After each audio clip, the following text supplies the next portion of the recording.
등골이 서늘해지는 이런 현상을 발견하신 적이 있으신가요? 주변의 세상사를 논하며 이래라 저래라 훈수두기 좋아하고 회식 자리에서 옳고 그름을 따지기 좋아하던 그 똑똑했던 사람들이 어느 순간부터 갑자기 말수를 줄이고 침묵하게 되었다는 사실을 말입니다. 이것은 단순한 직장 생활의 번아웃도 아니고 세파에 시달려 모난 성격이 둥글게 깎인 것도 아닙니다. 아주 잔인한 진실을 하나 알려드리겠습니다. 지하 최상위권의 똑똑한 사람들이 입을 다무는 이유는 바로 이 세상 가장 밑바닥에서 돌아가고 있는 아주 무서운 법칙의 코드를 엿보았기 때문입니다. 90%의 사람들은 평생을 옳고 그름을 따지는데 생명력을 소모하지만 진정으로 깨어난 자들은 평가라는 이름의 이 게임에서 진작에 빠져나왔다는 사실을 그들은 모릅니다. 오늘 우리가 나눌 이야기는 아마도 여러분이 지난 30년간 가지고 있던 세계관을 완전히 산산조각 낼지도 모릅니다. 우리는 인과와 침묵에 대해 그리고 당신이 정의라고 믿었던 것이 사실은 어떻게 더 깊은 죄악이 될 수 있는지에 대해 이야기할 것입니다. 이것은 단순한 철학이 아닙니다.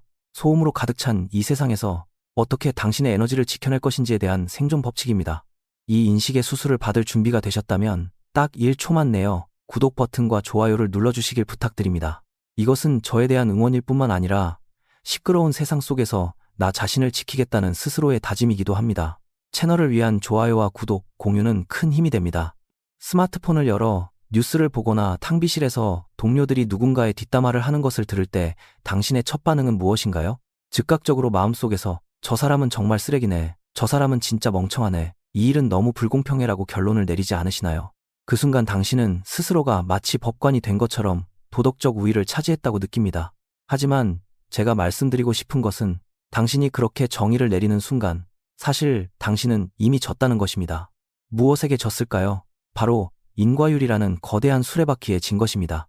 불교에는 산을 산으로 보지 않는다 라는 경지가 있습니다. 대부분의 사람들은 평생 첫 번째 단계인 산을 산으로 보는 수준에 머물러 있습니다. 악인을 보면 욕하고 선인을 보면 칭찬하죠. 이것은 조건반사일 뿐 결코 사고하는 것이 아닙니다. 반면 갑자기 침묵하게 된 똑똑한 사람들은 그 두 번째 단계에 도달한 것입니다. 그들은 이른바 인간성이라는 것이 결코 고정된 값이 아니라는 것을 깨달았습니다. 부처님은 금강경에서 아주 냉철한 말씀을 하셨습니다. 과거의 마음도 얻을 수 없고 현재의 마음도 얻을 수 없으며 미래의 마음도 얻을 수 없다. 이 말을 우리의 현대적인 언어로 번역하자면 당신이 지금 이 순간 보고 있는 그 비열한 사람 혹은 고상한 사람은 그저 무수히 많은 원인과 결과가 지금 이 1초라는 시간에 투영된 홀로그램일 뿐이라는 뜻입니다. 당신이 만약 그를 평가하려 든다면 그것은 존재하지 않는 그림자를 붙잡으려는 것과 같습니다. 똑똑한 사람들이 왜 결국 침묵하게 되었을까요? 인과의 잔인한 논리를 꿰뚫어 보았기 때문입니다. 이것은 마치 복잡한 영화를 보면서 단 한 프레임의 장면만 보고 펄쩍 뛰며 이 사람은 나쁜 놈이야 라고 소리치는 것과 같습니다. 참 우스운 일 아닌가요? 진정한 지혜를 가진 자는 살인범을 평가하는 것과 떨어지는 빗방울을 평가하는 것이 우주의 근본 논리에서는 사실 아무런 차이가 없다는 것을 압니다. 빗방울이 떨어지는 것은 구름이 포화 상태에 이르렀기 때문이고 사람이 악을 행하는 것은 탐욕과 성냄과 어리석음의 씨앗이 싹 씻기 때문입니다. 당신이 이것을 진정으로 이해하게 되면 말을 한다는 것 자체가 종종 하나의 편견이 된다는 것을 깨닫게 될 것입니다. 당신의 인식을 완전히 뒤집을 만큼 충격적인 이 진리를 완벽하게 이해시켜 드리기 위해 이야기 하나를 들려드리겠습니다. 이것은 단순한 이야기가 아니라 진실에 관한 거대한 미궁입니다. 아주 오래전 1년 내내 구름과 안개에 휩싸여 있는 외딴 봉우리가 하나 있었습니다. 그 산 꼭대기에는 무원승이라고 불리는 선사가 살고 있었습니다. 이 선사는 젊은 시절 지금의 유명 인플루언서들이나 오피니언 리더들처럼 도성 전체에 이름을 떨치던 달변가였습니다.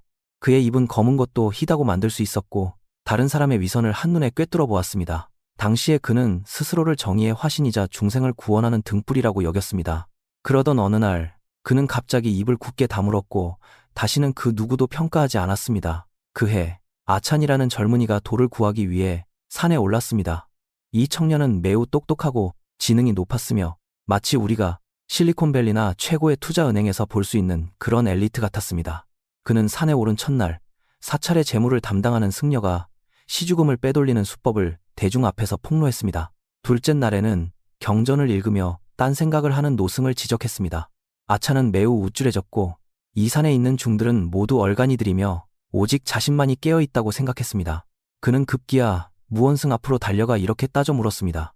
스승님, 인간의 본성을 꿰뚫어 보신다면서 왜 저런 악습으로 가득 찬 무능한 자들을 용인하십니까? 왜 그들을 꾸짖지 않으십니까? 다친형, 오나, 근은간적으로 이것은 죄악을 방관하는 것 아닙니까? 아주 익숙하게 들리시죠? 우리는 직장에서나 인터넷상에서 아찬 같은 사람들을 자주 보거나 어쩌면 우리 자신이 바로 아찬일지도 모릅니다. 우리는 불의를 보고 참지 못하는 성격이라 생각하고 목소리를 내지 않는 것은 비겁하다고 생각합니다.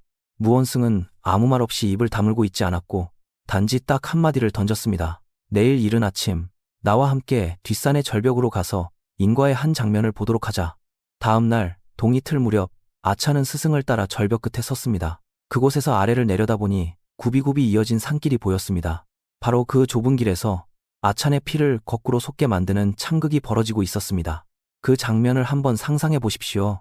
험악한 얼굴에 날카로운 칼을 든 산적이 넉마를 걸친 채 서로를 부축하는 모자를 향해 비열한 웃음을 지으며 다가가고 있었습니다. 어머니는 품에 갓돌이 지난 아이를 안고 공포에 질려 무릎을 꿇고 살려달라 애원하고 있었습니다. 하지만 산적은 망설임 없이 칼을 치켜들고 어머니의 목을 내리치려 하고 있었습니다. 당신이 아찬이라면 어떻게 하시겠습니까? 아찬은 그 순간 거의 미칠 지경이었습니다. 그는 스승님, 빨리 저들을 구해주세요. 이게 스승님이 말씀하신 인과입니까? 하고 소리쳤습니다. 저것은 순수한 악입니다. 우리가 막아야 합니다. 저놈을 처단해야 합니다. 그러나 그 순간 무원승은 마치 차가운 석상처럼 아찬의 어깨를 꽉 억눌렀습니다. 그의 눈빛에는 분노도 없었고 심지어 연민의 기색도 없었으며 오직 바닥을 알 수 없는 깊은 정막만이 있었습니다. 그는 아찬에게 말했습니다. 서두르지 마라. 저 산적의 눈을 똑똑히 보고 저 어머니의 오른손을 자세히 보아라. 아찬은 끓어오르는 분노를 억누르며 다시 내려다보았습니다. 바로 그 순간 상황은 놀랍게 반전되었습니다. 극도의 공포에 떨고 있던 어머니의 오른손이 찢어진 옷자락 사이에서 맹독이 묻은 은침 하나를 몰래 꺼내 들었던 것입니다. 그녀의 눈빛은 순식간에 절망에서 차가운 광기로 변했고 심지어 목적을 달성했다는 듯한 미소까지 띠고 있었습니다. 산적의 칼날이 막 떨어지려는 찰나 연약해 보이던 어머니의 오른손이 맹렬하게 휘둘러졌고 은침은 산적의 목구멍에 정통으로 꽂혔습니다. 더욱 기괴한 장면은 그 다음이었습니다. 그토록 흉악해 보이던 산적은 은침을 보는 순간 피하려고 하지조차 않았습니다. 오히려 쥐고 있던 칼을 놓아버렸고 그의 눈빛에는 모든 것을 내려놓은 듯한 처량함이 서려 있었습니다. 그는 독침이 살을 파고드는 것을 그대로 내버려 둔 채 바닥에 털썩 무릎을 꿇고 갈라진 목소리로 말했습니다. 당신은 끝내 나를 용서하지 않는군. 나는 당신이 말한 대로 빼앗았던 재물을 모두 마을 사람들에게 돌려주었어. 당신이 원하던 대로 세상의 악당이 되어주었는데 왜 기어이 나를 죽이려는 거지? 절벽 위에서 이 모든 것을 지켜보던 아찬은 완전히 넋이 나갔고 그의 인식은 송두리째 뒤집혔습니다. 방금 전까지만 해도 악당이 만행을 저지르고 약자가 고통받는 상황이었는데 어떻게 눈 깜짝할 사이에 이렇게 변해버린 것일까? 아이를 안고 있던 어머니가 일어섰을 때 그녀의 얼굴에는 더 이상 일말의 나약함도 남아있지 않았습니다. 그녀는 바닥에 쓰러진 산적을 차갑게 내려다보며 소름 끼치는 한마디를 내뱉었습니다. 네가 죽지 않으면 산 아래 묻어둔 그 금광을 어떻게 나 혼자 독차지하겠어? 칼을 내려놓는다고 죄가 씻길 줄 알았나? 아니, 네가 살아있다는 것 자체가 내게 가장 큰 위협이야. 곧이어 산적은 숨을 거두었고 어머니의 품에서 울고 있던 아기 또한 울음을 그쳤습니다. 그것은 애초에 아기가 아니었습니다. 선천적 장애를 가진 외소증 환자이자 미끼로 쓰인 킬러였습니다. 그는 포대기 속에서 능숙하게 날카롭게 간 돌조각을 꺼내어 산적의 목을 한 번 더 그었습니다. 아찬은 온몸에 오한이 들고 손발이 얼음장처럼 차가워졌습니다. 그는 불과 몇 분 전만 해도 어머니의 정의를 위해 부르짖었고 산적의 사악함에 분노하고 있었습니다. 그러나 눈 깜짝할 사이에 정의는 탐욕의 위장이 되었고 사악함은 참회하려는 영혼이 되어버렸습니다. 그는 떨리는 목소리로 스승에게 물었습니다. 도대체 어떻게 된 일입니까? 도대체 누가 진짜 악인입니까? 제가 방금 본 것은 전부 가짜란 말입니까? 무원승은 여전히 그의 어깨를 누른 채 평온하게 말했습니다. 네가 본 것은 가짜가 아니다. 너는 단지 지금 이 순간만을 보았을 뿐이다. 하지만 네가 본 지금 이 순간이 진실이라고 믿는 것, 그것이 바로 네 고통의 근원이다. 이야기가 여기까지 진행되었을 때 화면 앞에 여러분에게 묻고 싶습니다. 만약 영상이 여기서 끝난다면 여러분은 이 어머니를 어떻게 평가하시겠습니까? 아주 뱀처럼 교활하고 독한 여자라고 하시겠죠. 그 산적에 대해서는 비록 예전에는 나쁜 놈이었지만 적어도 그 순간만큼은 억울한 희생자라고 생각하시겠죠. 그렇지 않나요? 이것이 바로 우리 인간 뇌의 결함입니다. 우리는 선형적인 서사에 너무 의존합니다. 우리는 항상 조급하게 모든 사람에게 꼬리표를 붙이려 합니다. 이 사람은 좋은 사람, 저 사람은 나쁜 사람이라고요. 하지만 무원승의 다음 말이야말로 진정한 심연이었습니다. 아차는 바닥에 주저앉아 자조 섞인 목소리로 말했습니다. 스승님, 이제 알겠습니다. 알고 보니 이 여자가 진짜 악마였군요. 제가 방금 눈이 멀었었나 봅니다. 무원승은 고개를 저으며 한숨을 쉬었습니다. 너는 또다시 성급하게 평가를 내리려고 하는구나. 이 연극이 여기서 끝났다고 생각하느냐. 만약 네가 30년 전을 볼 수 있다면 바닥에 쓰러진 저 참외자가 과거 이 일대에서 가장 잔인무도한 영주였다는 사실을 알게 될 것이다. 그는 금광을 빼앗기 위해 저 여자가 보는 앞에서 부모를 산채로 불태워 죽였고 저 여자를 유곽에 팔아넘겼다. 그리고 저 외소증 킬러는 미끼용 아이가 아니라 그 화재 속에서 두 다리를 잃고 살아남은 그녀의 친동생이다. 이 말을 듣자 아찬의 머릿속은 완전히 하얗게 타버렸습니다. 만약 산적이 악이라면 그의 지금의 참회는 용서받을 가치가 있는 것일까요? 만약 어머니가 악이라면 지난 30년간 부모의 원수를 갚기 위해 와신 상담한 것은 과연 정의라고 할 수 있을까요? 복수를 위해 악을 행했다면 이것은 선입니까? 악입니까? 탐욕을 위해 참회를 했다면 이것은 위선입니까? 진심입니까? 아차는 무너져 내렸습니다. 그는 우리 모두의 마음속에 있는 질문을 던졌습니다. 스승님, 만약 제가 저 길 위에 서 있었다면 누구를 돕고 누구를 죽여야 했단 말입니까? 무원승은 대답하지 않았습니다. 그저 절벽 끝에 서 있는 고목을 가리키며 말했습니다. 저 나무를 보아라. 작년 겨울 먹을 것이 없던 참새떼가 저 나무의 씨앗을 모조리 먹어 치웠다. 참새의 입장에서 보면 그것은 생존을 위한 은혜였고 나무의 입장에서 보면 그것은 대가 끊기는 재앙이었다. 봄이 되자 나무는 말라 죽어 흙 속으로 쓰러졌다. 여름이 오자 썩은 나무 기둥에서 수만 송이의 버섯이 자라나 온 산의 벌레와 개미들을 먹여 살렸지. 아찬, 내게 말해보아라. 씨앗을 먹어 치운 그 참새, 때는 공신이냐 아니면 죄인이냐. 이것이 바로 연기법과 공사상이다. 네가 어떤 입장에 서든 그것은 반드시 다른 입장에 대한 절대적인 폭력이 되는 것이다. 네가 말하는 평가라는 것은 그저 이번 생에 지금 이 일 초라는 찰나 네 얄팍한 식견 위에 서서 이 광활한 인과율에 죄를 묻고자 하는 발버둥일 뿐이다. 너는 정의를 실현하고 있다고 생각하지만 사실 너는 장님 코끼리 만지기를 하고 있는 것뿐이다. 여기까지 들으셨다면 이렇게 반문하실 수도 있겠습니다. 그런 평가를 하지 말라는 건 나쁜 사람이나 나쁜 일을 봐도 그냥 모른 척하라는 건가요?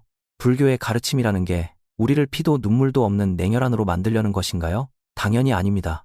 여기에는 아주 미묘하지만 결정적으로 중요한 차이가 있습니다. 무원승이 아찬에게 물었습니다. 불은 왜 손을 대게 만드는가? 아찬은 대답했습니다. 불의 본성이 뜨거운 것이기 때문입니다. 그것은 자연의 법칙입니다. 무원승이 다시 물었습니다. 그렇다면 너는 저 불길을 향해 욕을 퍼붓겠느냐?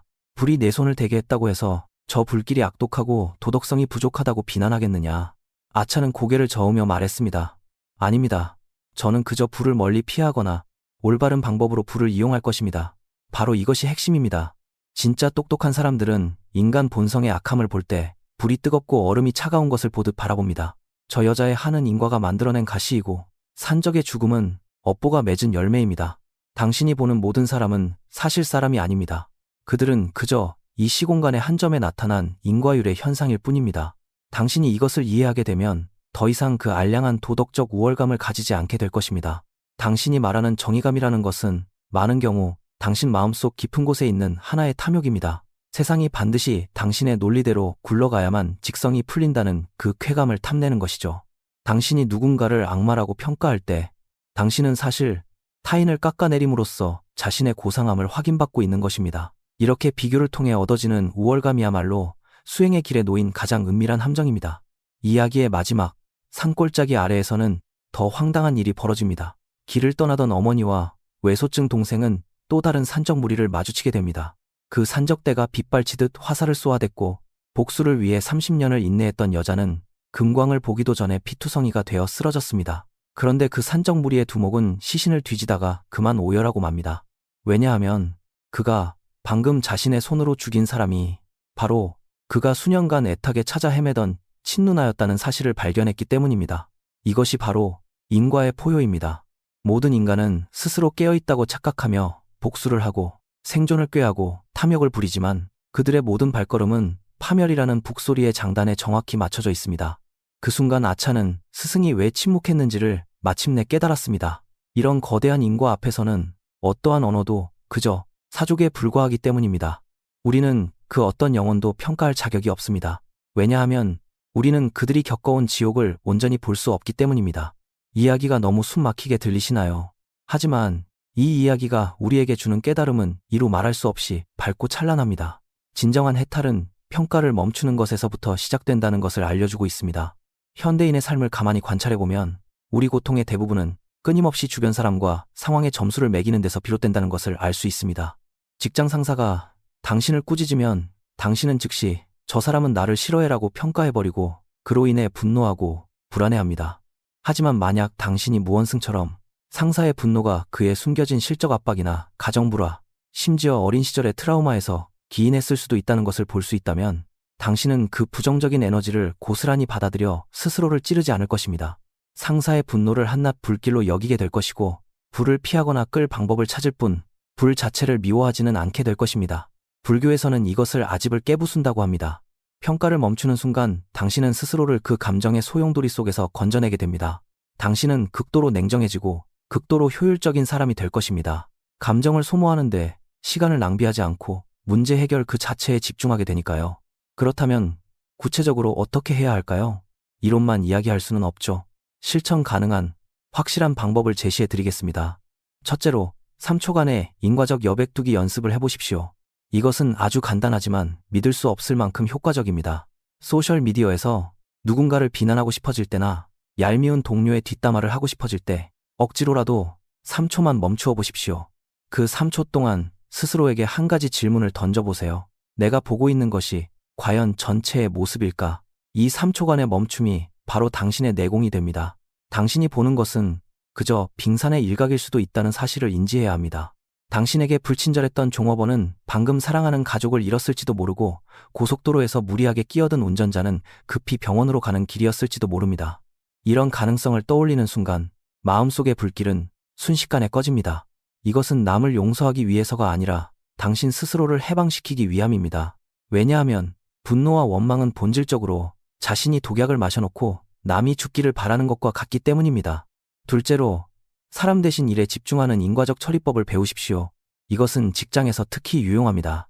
만약 동료가 프로젝트를 망쳤다면 보통 사람들은 이 사람은 진짜 믿음이 안 가, 진짜 멍청해라고 반응합니다. 이것은 평가이며 대립을 유발합니다. 반면 고수의 반응은 다릅니다. 프로젝트를 망친 것은 이미 벌어진 결과다. 그렇다면 원인은 무엇일까? 절차의 문제인가? 소통의 부재인가?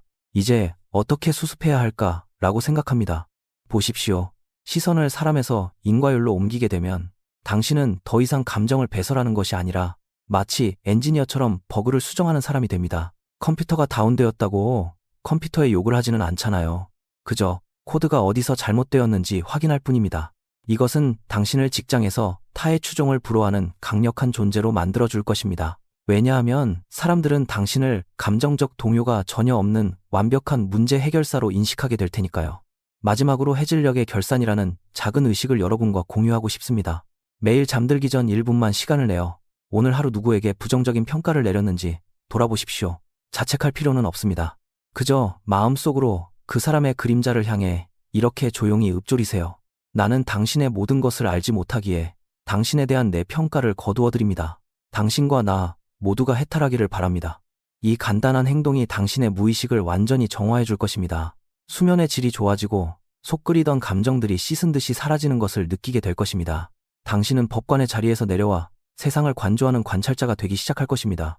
당신의 눈에 비친 세상은 더 이상 날선 모서리로 가득한 곳이 아니라 평화롭게 흘러가는 인과의 바다가 될 것입니다. 많은 분들이 걱정하십니다. 만약 제가 더 이상 평가를 하지 않는다면 개성도 없고 입장도 없는 투명 인간이 되어버리는 것 아닐까요? 하고요. 정반대입니다. 당신이 그 값싼 입방아와 평가를 멈추었을 때 비로소 진정한 존재의 힘을 얻게 됩니다. 내 인생에서 가장 편안하고 가장 신뢰할 수 있었던 사람들을 떠올려 보십시오. 쉴 새 없이 떠들며 이래라 저래라 훈수 두던 사람들이었나요? 10중8구 아닐 것입니다. 대부분은 당신이 진흙창을 구르고 엉망진창이 되었을 때 그저 묵묵히 따뜻한 차 한 잔을 내어주던 사람들일 것입니다. 그들의 눈빛에는 심판도, 네, 그럴 줄 알았다 하는 식의 경멸도, 지루한 설교도 없었습니다. 그 깊은 침묵 속에서 당신은 진정한 자비가 무엇인지, 진정한 수용이 무엇인지 느꼈을 것입니다. 이것이 바로 부처님이 영산회상에서 중생들을 향해 한마디 말씀 없이 그저 꽃을 들어 미소만 지으셨던 이유입니다. 염화미소 말입니다. 그 꽃 한 송이 안에 이미 대천세계의 화려한 만개와 처절한 시드름이 모두 담겨 있기에 단 한 글자라도 더 보태는 것은 사족일 뿐이기 때문입니다. 우리가 평생을 거쳐하는 수행은 사실 하나의 커다란 원을 그리는 것과 같습니다. 산을 산으로 보는 오만함에서 출발하여 산을 산으로 보지 못하는 혼란을 거쳐 마침내 다시 산은 산이요 물은 물이로다 라고 관조하는 경지에 이르는 것이죠. 젊은 시절 당신은 인간의 본성을 꿰뚫어보는 것이 대단한 능력이라 생각했고 당신의 날카로움을 세상에 증명하기 위해 안달이 나 있었을 것입니다. 하지만 인과의 거친 파도에 진정으로 부딪혀보고 나서야 비로소 깨닫게 됩니다. 절벽 끝에서 아찬의 어깨를 짓눌렀던 무원승이야말로 진정한 용자였다는 사실을 말입니다. 그가 내리누른 것은 아찬의 어깨가 아니라 스스로 신이 되어 타인을 심판하고자 하는 인류 전체의 원초적이고 광기 어린 충동이었던 것입니다. 그러니 여러분, 만약 당신이 지금 인생의 가장 밑바닥에 있거나 세상이 불공평하다고 느껴진다면 혹은 누군가의 배신에 치를 떨며 잊지 못하고 있다면 부디 휴대폰을 끄고 조용한 곳을 찾아 가만히 앉아보시기를 권합니다. 누가 옳고 그른지 생각하지 마세요. 복수를 생각하지도 마세요. 그저 엉켜버린 인과의 덩어리를, 그 뒤엉킨 실타래를 가만히 바라보십시오. 그저 지켜보기만 하면 됩니다. 당신이 더 이상 그것을 풀려고 애쓰지 않고 그 혼란스러움을 평가하려 들지 않을 때 당신은 깨닫게 될 것입니다. 당신의 세상 속에서 그 실타래가 서서히 당신을 괴롭힐 힘을 잃어간다는 것을 말입니다. 평가는 양날의 검과 같습니다. 타인을 베어내는 동시에 당신 자신마저 시비의 감옥에 가두어 버립니다. 반면 침묵은 이 세상에서 자유로 향하는 유일한 비밀 통로입니다. 이 침묵은 죽은 듯한 정적이 아니라 극도로 높은 주파수의 파동입니다. 그것은 세상의 모든 고통을 보았음에도 불구하고 기꺼이 용서를 선택하는 광활한 대인배의 경지입니다. 자, 오늘 철학적 관점에서 바라본 침묵과 인과율에 대한 이야기는 여기까지입니다. 영혼의 깊은 곳까지 닿는 시간이었기를 바랍니다. 지금 여러분의 기분이 어떠실지 궁금하네요. 일상생활에서 참을 수 없는 분노와 평가의 충동을 느꼈지만 결국 오해였음을 알게 된 경험이 있으신가요? 아니면 이러한 무평가의 태도가 현실에서는 정말 실천하기 어렵다고 느끼시나요? 댓글란에 여러분의 이야기를 남겨주시거나 그저 잘 들었습니다 하고 인사라도 남겨주세요. 수행의 길을 걷고 있는 여러분이 결코 외롭지 않다는 것을 제가 알 수 있게요. 오늘 내용이 여러분에게 아주 작은 영감이라도 주었다면 좋아요와 구독을 아끼지 마시고 지금 이 순간에도 내면의 소모로 고통받고 있는 주변 친구들에게 공유해 주십시오. 우리가 만들어갈 곳은 진정으로 깨어있는 사람들의 공동체입니다.